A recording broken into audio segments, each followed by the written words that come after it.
Bismillahirrahmanirrahim. Assalamualaikum warahmatullahi wabarakatuh. Alhamdulillahirabbil alamin wa bihi nasta'in wa ala umuri dunya waddin. Shalatu wassalamu ala asrofil anbiya'i wal mursalin. Segala puji bagi Allah Subhanahu wa taala. Salawat dan salam kita aturkan kepada Nabi Muhammad sallallahu alaihi wasallam. Allah berfirman dalam Al-Qur'an, "Ya ayyuhalladzina amanu kutiba alaikumusiyam kama kutiba alal ladzina min qablikum la'allakum tattaqun." Wahai orang-orang yang beriman, sesungguhnya diwajibkan atas kamu berpuasa sebagaimana diwajibkan atas orang-orang sebelum kamu berpuasa. Hari ini kajiannya adalah puasa menyehatkan tubuh. Sebelum kita beranjak ke temanya, kita akan mengetahui apa itu puasa. Puasa itu adalah menahan lapar dan haus di bulan Ramadan yang kita laksanakan sejak dari subuh sampai maghrib setiap hari pada tanggalan Hijriah. Puasa sungguhnya bukan saja bisa meningkatkan iman dan takwa kita, tapi juga ternyata bisa menyehatkan tubuh. Puasa Ramadan ini secara alami efektif mengeluarkan racun-racun dan membacakan tubuh kita. Tapi ini bisa terjadi jika kamu mengikuti cara makan yang sehat dan tidak berlebihan. Karena ketika berbuka puasa, coba untuk menghindari makanan olahan. Coba untuk menghindari makanan olahan dan gorengan di bulan ini. Sangat penting untuk memperhatikan makanan kita betul-betul sesuai. Tetap cukup air dengan minum air yang cukup ketika sahur, dan hindari minuman yang mengandung kafein ketika sahur karena akan membuat kamu merasa sangat haus ketika berpuasa.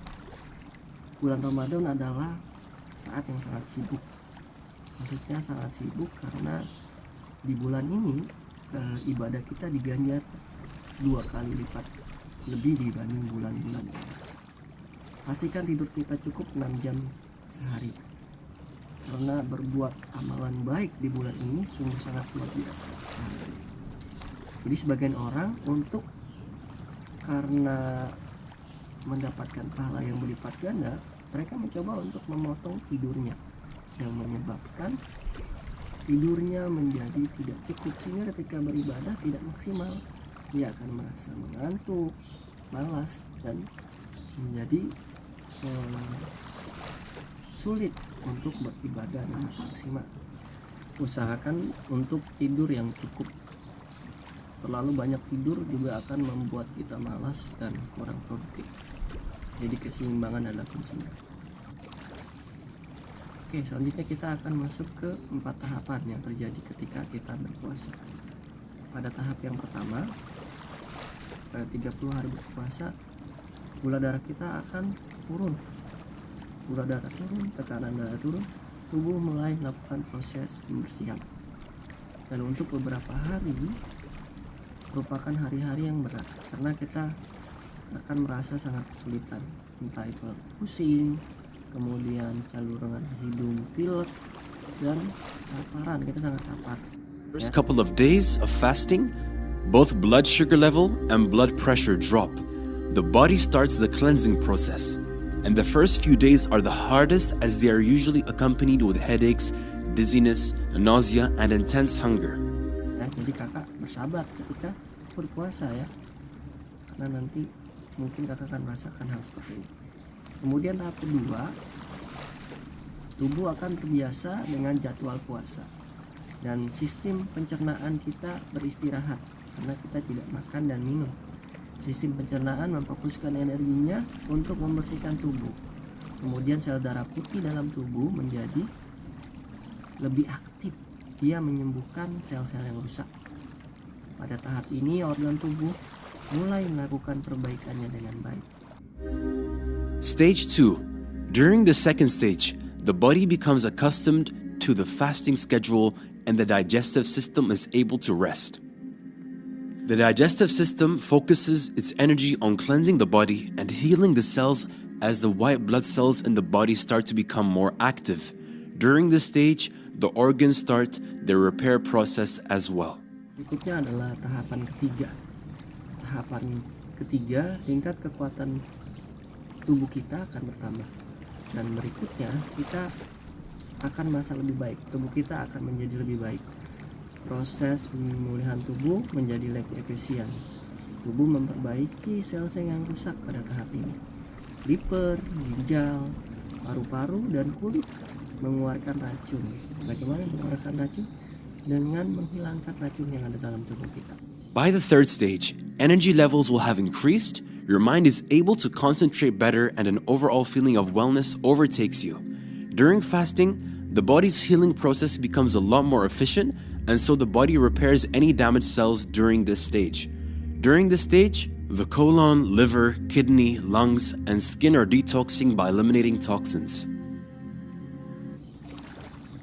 Kemudian yang terakhir, tahap keempat, tubuh menjadi terbiasa dengan proses berpuasa. Tubuh kita menjadi lebih berenergi. Ingatan dan konsentrasi kita akan menguat. Pada tahap ini, organ tubuh kita menyelesaikan proses penyembuhan. Kemudian tubuh kita bisa berfungsi dengan kapasitas yang sangat maksimal. Fasting process. Your body becomes more energetic and you experience improved memory and concentration. At this stage, the organs are finishing up their healing process, and once all toxins are removed, the body is able to function at its maximum capacity. Alhamdulillahirrahmanirrahim. Segala puji bagi Allah. Bukan saja Allah mengajarkan kita ketakwaan di bulan Ramadan ini, tapi juga Allah memperbaiki sistem fungsi tubuh kita menjadi lebih baik, mengeluarkan racun-racun yang ada dalam tubuh. Jadi kakak di rumah harus bersemangat berpuasa ya, dan ingatan ayah bunda juga untuk semangat seperti kakak. Oke. Sebelum kita mengakhiri kajian tentang puasa menyehatkan tubuh, ada beberapa pertanyaan yang akan Mister tanyakan pada kakak. Pertanyaan pertama, baikkah kita untuk makan makanan yang mengandung bahan pengawet ketika berbuka puasa? Apakah baik? Yang kedua, berapa jamkah waktu tidur yang baik supaya kita bisa maksimal untuk beribadah di bulan puasa ini? Kemudian yang ketiga, bagaimana puasa mengeluarkan racun-racun yang ada dalam tubuh kita? Ya, silakan kakak jawab pertanyaannya. Kakak bisa berikan jawabannya pada wali kelas kakak. Terima kasih sebelumnya. Bisa diucapkan, kita tutup dengan alhamdulillah. Dan terakhir, semoga kakak senantiasa dilindungi oleh Allah Subhanahu wa taala, ayah, bunda, kakak, adik di rumah. Mudah-mudahan kita bisa bertemu kembali di sekolah seperti biasa. Kita tutup dengan kafaratul majlis. Subhanakallahumma wa bihamdika asyhadu an la ilaha illa anta astaghfiruka wa atubu ilaik. Assalamualaikum warahmatullahi wabarakatuh.